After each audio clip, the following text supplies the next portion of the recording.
Assalamualaikum warahmatullahi wabarakatuh. Waalaikumsalam warahmatullahi wabarakatuh. Apa kabar anak-anak ustazah semuanya? Alhamdulillah, luar biasa. Allahu Akbar. Alhamdulillah ya. Ada yang tidak hadir hari ini? Ada. Kenapa dia tidak hadir hari ini? Pulang. Pulang. Kenapa pulang? Kenapa pulang? Nggak tahu. Ada isi?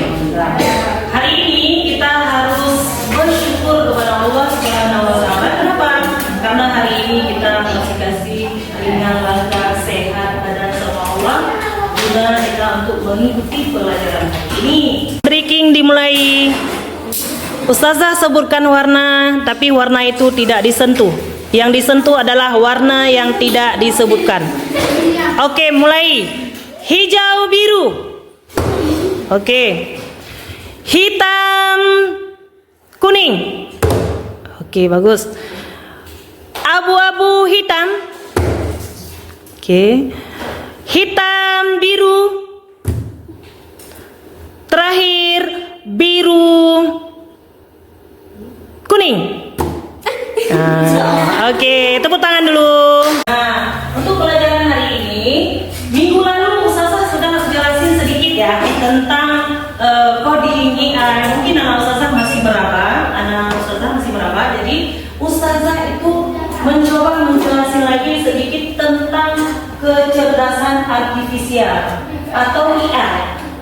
Dan coding itu adalah pemrograman. Nah, kalau usah takut-takut Ustazah, coding itu memang harus buat aplikasi ya? Enggak semua dengan aplikasi. Jadi kita belajar satu persatu. Pengertian atau definisi dari AI itu adalah kemampuan mesin atau komputer untuk untuk meniru kecerdasan manusia seperti berpikir, belajar, mengambil keputusan dan mengerjakan masalah. Apa Ustazah kecerdasan artifisial itu dalam kehidupan sehari-hari? Nah, dalam kehidupan sehari-hari kita kan pakai laptop kan, pakai HP kan sekarang kan. Di HP itu ada semacam aplikasi, di situ ada Google Map, di situ. Google Map itu apa Ustazah? Untuk navigasi. Untuk apa navigasi itu? Untuk menentuhi arah kemana kita pergi. Kalau kita udah tersesat, pergi ke tempat pesta teman, ke tempat kawan teman yang meninggal dunia, keluarga kita mau pergi, tapi kita nggak tahu alamatnya, akan dimudahkan oleh AI Google dengan aplikasi Google Map. Ya, ada lagi nih chatbot. Chatbot itu untuk apa saja? Untuk seperti kita kasih suara, tapi nanti suara itu bisa terkirim untuk kawan kita. Seperti voice note itu juga bentuk AI yang pernah kita gunakan sebelum kita belajar AI. Tapi kita udah pernah gunakan. Nah, di sini kita baru belajar. Terus apa lagi? Ada pengenalan wajah disebut dengan face recognition. Itu layanan, misalnya ada kalian buat streaming, ada kalian buat Zoom ya. Zoom di situ ada wajah-wajah kalian nanti yang akan muncul di situ. Itu namanya juga kecerdasan artifisial. Apa Ustazah sebenarnya kecerdasan artifisial tadi? Itu adalah kecerdasan buatan. Kita tahu maksud, kita taruh ke dalam HP, kecerdasan itu yang buat. Kita tahu alamat, misalnya Binden, tapi kita nggak tahu alamatnya gelanggang. Buka Google Map, itu namanya kecerdasan artifisial atau disebut dengan AI. Paham? Paham dengan Ustazah semuanya? Terus apa Ustazah coding? Nah, coding itu adalah proses menulis instruksi dalam bahasa pemrograman agar komputer dapat bisa menjalankan suatu perintah atau tugas kita. Apa contoh dalam kehidupan sehari-hari Ustazah supaya kalian nggak bingung? Contohnya adalah membuat aplikasi, yaitu ada aplikasi game misalnya yang Ustazah ambil supaya kalian paham. Membuat aplikasi di HP, di laptop itu kan ada kalkulator. Kita tinggal ketik yang buat siapa? Kalkulator. Ketik 5 tambah 5 sama dengan 10. Siapa yang buat? AI. Cuman kita hanya menulis instruksi dalam bahasa. Kita tulis perintah dalam bahasa itu. Nanti yang buat siapa? AI yang buat. Oke, selanjutnya ada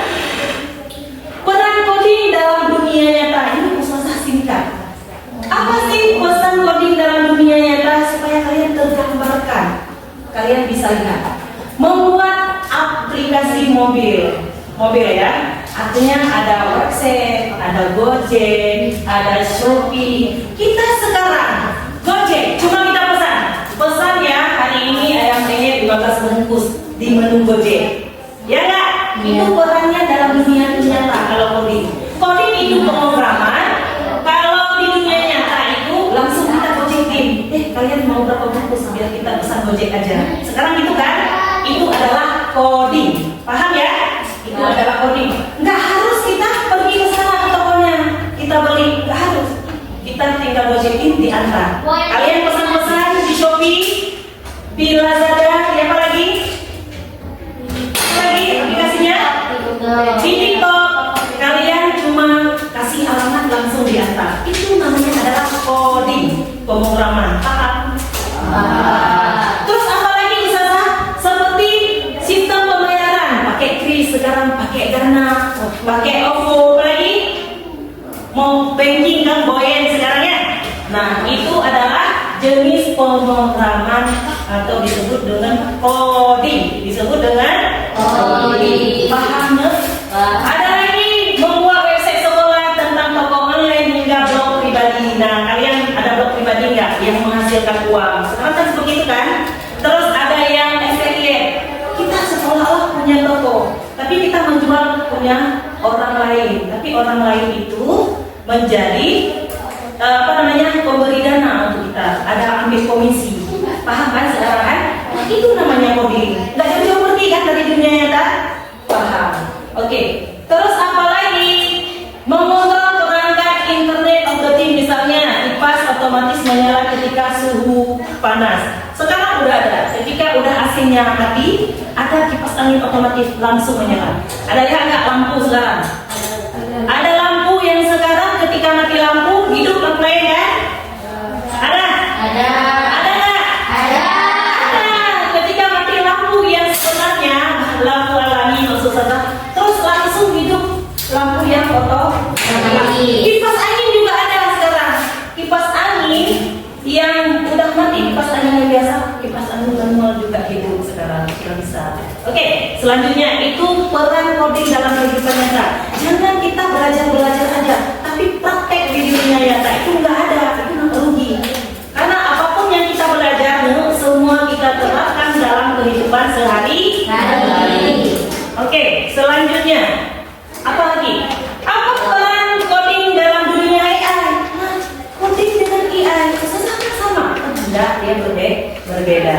Oke, kalau data precision itu mengolah data menggunakan Python atau Java itu menulis ya. Perannya adalah kalau menulis kode agar komputer dapat belajar dari data. Contohnya model prediksi harga rumah. Rumah sekarang kita foto aja sudah ada keluar dari datanya. Kalau rumah itu bagus, keluar terus ya. Itu maknanya coding dalam dunia AI, keluar terus harganya, AI-nya yang keluar. Pemrograman tadi apa? Maksudnya rumah berbentuk dia kasih harga itu siapa? AI. Kalau rumah bentuknya seperti ini, berarti jualnya 50 juta kisaran. Tertulis itu. Kayak kita pakai Bluetooth ya. Bluetooth kita pakai langsung terkoneksi, langsung nyala. Lalu apa yang kita tekan langsung nyala? Begitu juga dengan orang jualan rumah. Paham ya? Terus apa lagi? Contoh nyata kamera HP yang bisa mengenali wajah atau disebut eye detection. Coba lihat, kita umur sekarang misalnya Ustazah 35 tahun, Ustazah mau buat umur lebih muda lagi, bentuk wajah Ustazah gimana? Muncul di situ wajah kita lebih muda. Kalau pengen tua, diprediksi 50 tahun ke depan ada. Paham kan? Ada lihat di cup, kalau Ustazah bilang cupcake. Ada lihat di situ? Paling mudah kita edit di situ. Tapi sekarang udah pro kan? Udah pro dan minta uang di situ. Gimana kita lihat?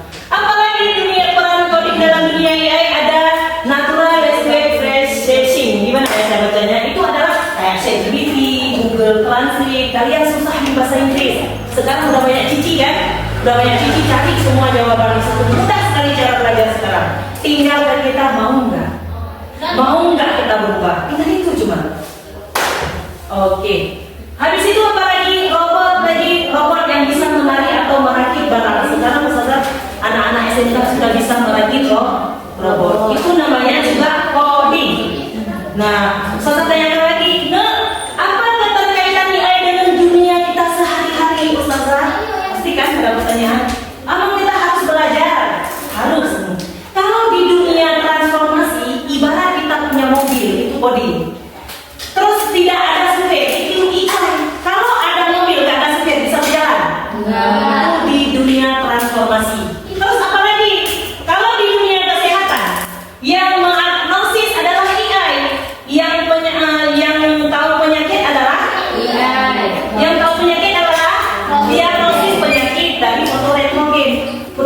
foto dengan AI. Terus coding yang menjawab, AI yang menjawab. Oh penyakit ini baru barang. Oh ini baru-barunya udah jantungnya udah buka.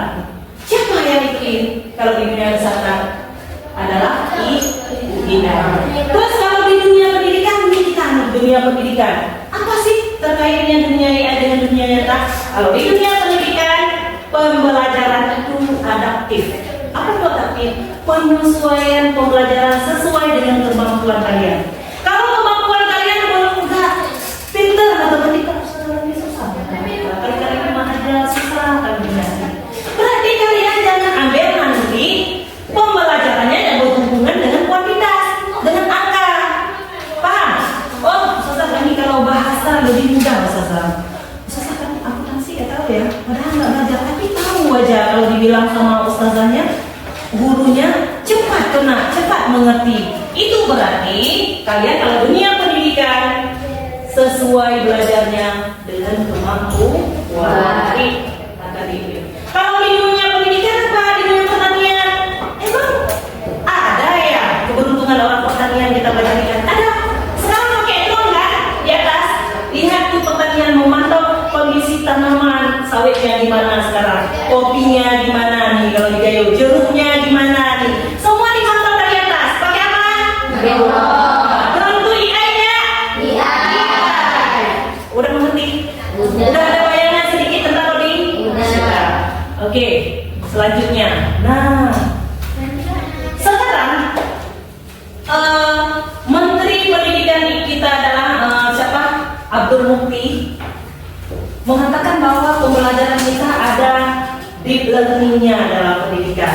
Kurikulum masih merdeka, tapi kita harus ada pendekatan AI dengan deep learning. Apa sih Ustazah deep learning itu? Pendekatan secara mendalam. Misalnya nih, hari ini kalian sekolah, tapi nggak bawa buku.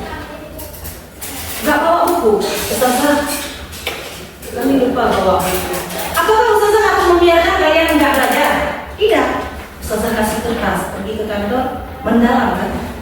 Ambil dari kantor, bawa ke sini supaya belajar. Oh nggak bawa pulpen? Apakah kalian nggak bisa belajar nggak ada pulpen? Ustazah ambil.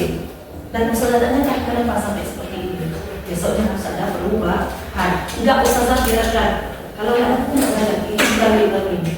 Ada buku, nggak ada buku kita tetap belajar, menggali ilmu. Itu adalah yang disebut dengan AI deep learning dalam pendidikan. Nah, coding ini dasar untuk memberi instruksi.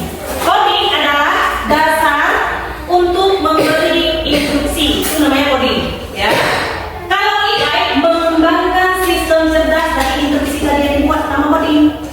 Kita kembangkan AI-nya, kita tulis prompt-nya, buatkan satu soal matematika yang berkaitan dengan bangun ruang misalnya. Itu yang buat adalah AI. Yang kasih instruksi siapa? Coding. Terus di learning itu apa saudara? Meningkatkan kualitas AI agar lebih cerdas dan akurat.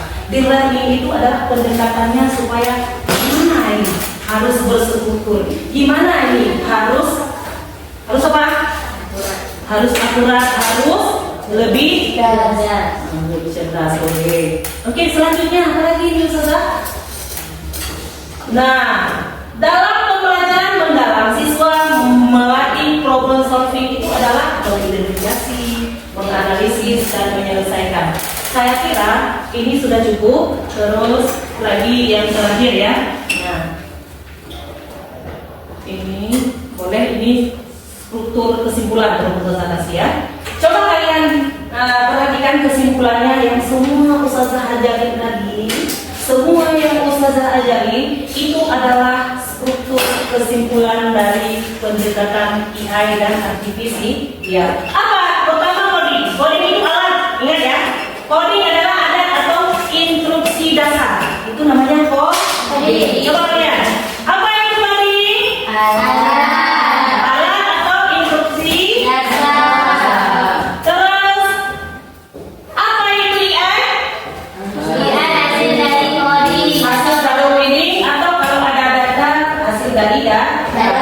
Terus apa itu deep learning?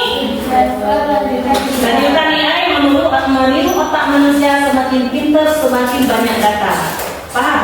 Semakin kita prompt, kita jelasin itu banyak, datanya semakin lengkap.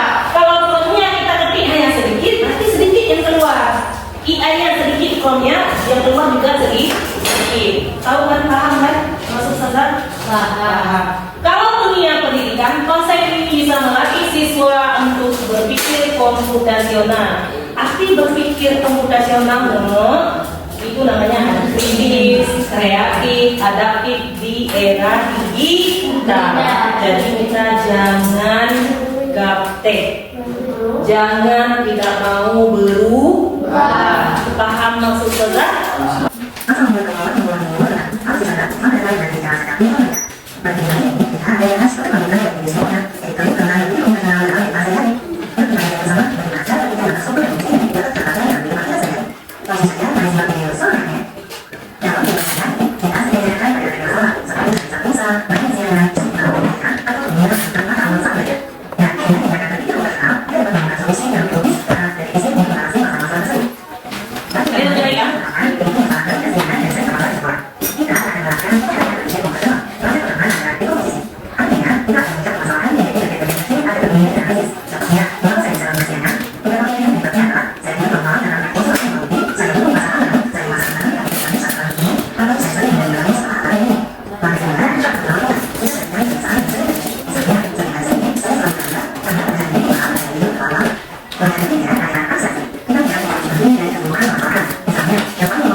Kita tadi sudah belajar tentang 4 pendekatan berpikir komputasional. Apa itu berpikir komputasional, Ustazah? Berpikir komputasional adalah ada 4 pendekatan ya. Berpikir secara berstruktur. Ya, itu namanya berpikir secara komputasional. Pertama ada apa, Ustazah? Ustazah ambil dulu urutannya. Pertama itu dekomposisi. Apa tuh dekomposisi? Memecahkan masalah besar menjadi bagian-bagian yang kecil. Nah, misalnya Kita mau praktek sebentar lagi, mau praktek membuat kopi. Kopi, simpel kan? Tapi masalahnya besar. Ini adalah masalah dekomposisi. Nanti pemecahan masalah dari bagian-bagian kecil gimana? Ini bagian yang kecil, taruh, harus ada sendok, harus ada gelas, harus ada tekonya, harus ada gulanya, harus ada kopinya. Itu adalah pemecahan masalah dari besar ke kecil. Nah, apa kalau kehidupan misalnya dekomposisi di membuat sarapan pagi? Pertama, menyiapkan bahan. Kalau di sini masalah pembuatan roti. Apa yang harus disiapkan? Panaskan wajan dulu, goreng telurnya, panggang rotinya, sajikan sajikan rotinya plus dengan toppingnya. Nah, itu adalah dekomposisi. Apa itu dekomposisi? Permasalahan yang besar menjadi berurut-urut sehingga menjadi sebuah yang kita inginkan. Apa sebuah yang kita inginkan? Misalnya kita ingin timpan kecil padahal kan, tapi dekomposisinya itu banyak. Apa yang harus kita simpan buat kalau timpan itu? Harus ada kelapa, harus ada gula, harus ada daun, apalagi? Minyak. Harus ada minyak, apalagi? Harus ada gas yang pengen kita masak. Nah, berarti manfaat dekomposisi pendekatan komputasional yang tadi adalah dengan memecahkan masalah menjadi kita tidak bingung menghadapi masalah yang besar sekaligus. Misalnya kalian punya PR cuman kecil kan? Iya. Tapi masalahnya besar tuh. Soal 1 belum siap, 2 belum siap, 4 belum siap. Gimana caranya? Kalau sekarang pecahkan pakai coding dan AI, tinggal ketik prompt langsung keluar dengan aplikasi Cici, AI dan lain sebagainya macam. Terus apalagi yang kedua? Pengenalan pola yang kedua. Apa itu pengenalan pola, Ustazah? Nah, pengenalan pola adalah mencari pola kesamaan dan kemiripan dalam suatu masalah agar mudah lebih menemukan solusi. Misalnya apa? Dalam kehidupan sehari-hari, kita ingin mengenal hewan peliharaan kucing dan anjing. Pola yang kita kenali, kucing itu biasanya mengeong. Itu polanya. Selalu mengeong dia kalau udah lapar. Eong, kalau panggil kita. Terus apalagi? Suka memanjat kalau kucing. Kalau anjing biasanya gimana? Kalau anjing biasanya mengeong, suka bermain bola, sering menjilat pemiliknya, kan? Gitu kan selalu kan? Itu kebiasaan. Pola lain dalam kehidupan hari-hari apa, Ustazah? Kalau pengenalan pola seperti apa namanya tuh? Kita melihat mendung, biasa kalau mendung ngapain? Kita cepat-cepat angkat jemuran kan? Kenapa? Karena takut. Kita udah lihat polanya itu. Kalau biasa mendung berarti itu akan ada hujan. Yang ketiga apa? Yang ketiga atraksi. Nah, atraksi adalah hal-hal yang gak penting dalam kehidupan. Misalnya apa? Kopi. Hal yang gak penting dari kopi itu apa? Kita nggak perlu merek kopinya apa. Yang penting kita minum kopi hari ini.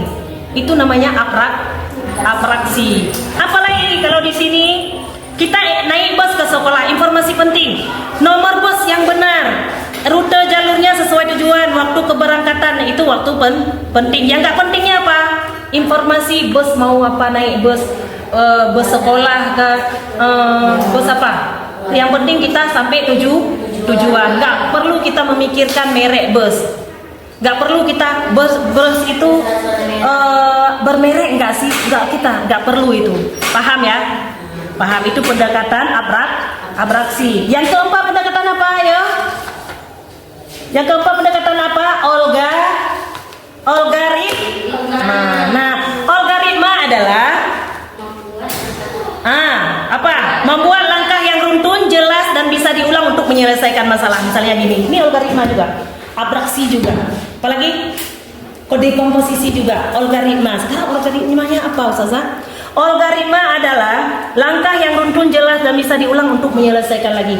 Hari ini kita sudah membuat kopi, pakai teko, membuat ini. Ya, Ustazah kasih nampak. Kita buat ini. Besok mau kita ulang lagi membuat kopi, juga memakai hal yang sama. Artinya apa? Misalnya gini, contoh dalam kehidupan sehari-hari bukan membuat kopi aja. Apa juga memasukkan tali sepatu ke dalam lubang dan sebelah kanan, sebelah kiri itu sama nggak tiap hari? Sama. Memecahkan masalah dan berurut. Boleh nggak yang kedua kita pasang ketiga? Nanti akan jadi model yang berbeda.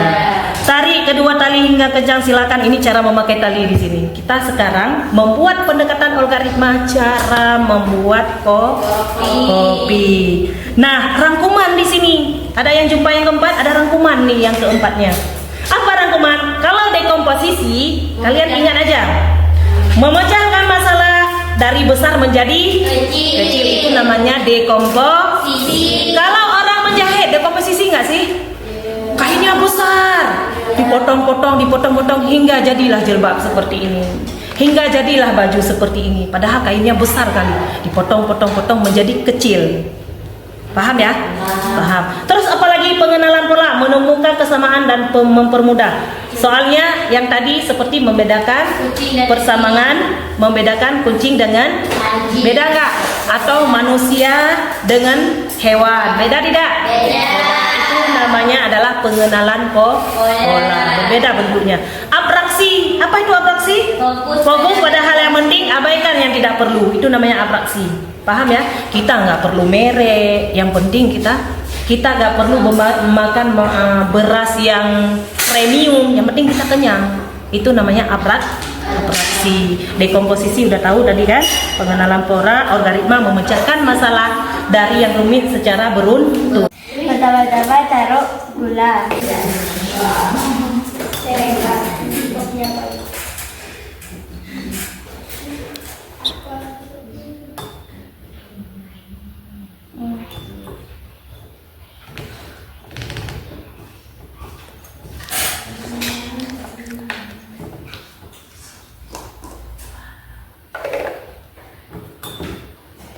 Taruh apa itu?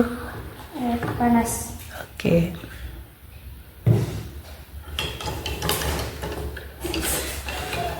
Setelah itu apa kak? Dirasa manis atau pahit? Oke. Manis atau gimana? Pas. Kopi siap disajikan. Oke. Pertama taruhkan kopi ke dalam gelas. Oke.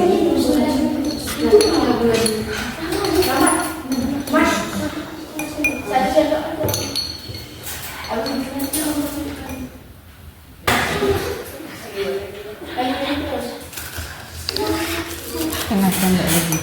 Oke. Tambahkan air. Oke. Kemudian jadi. Diaduk lagi. Oke. Selanjutnya Rasakan. rasakan rasanya. Sudah manis? Sudah. Oke, tepuk tangan dulu teman kita. Berpikir membuat kopi dan menempel rangkaian langkahnya sesuai dengan berpikir komputasional. Pertama adalah cuci tangan sebelum memulai. Oke, lanjut. Apalagi setelah itu? Siapkan gelas bubuk kopi, gula, sendok dan air panas. Oke, selanjutnya langkah ketiga. Memasukkan 2 sendok. Sendok bubuk kopi ke dalam gelas. Oke, langkah selanjutnya. Ingin manis atau tambahkan sendok. Oke. Selanjutnya, apakah sudah habis? Tuangkan air panas ke dalam gelas. Oke, apalagi? Aduk hingga rata. Aduk sampai rata. Oke, sudah? Siap disajikan? Sajikan kopi. Oke, selesai. Oke, terima kasih. Oke, apa lagi?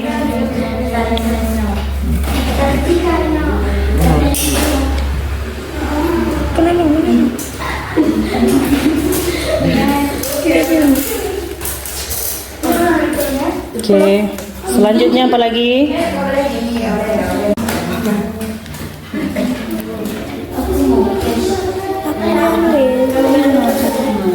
Tuangkan air panas.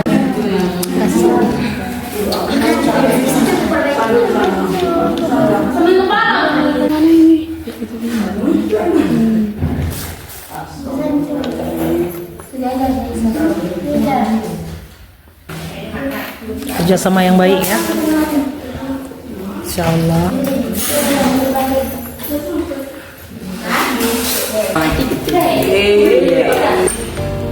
Allah.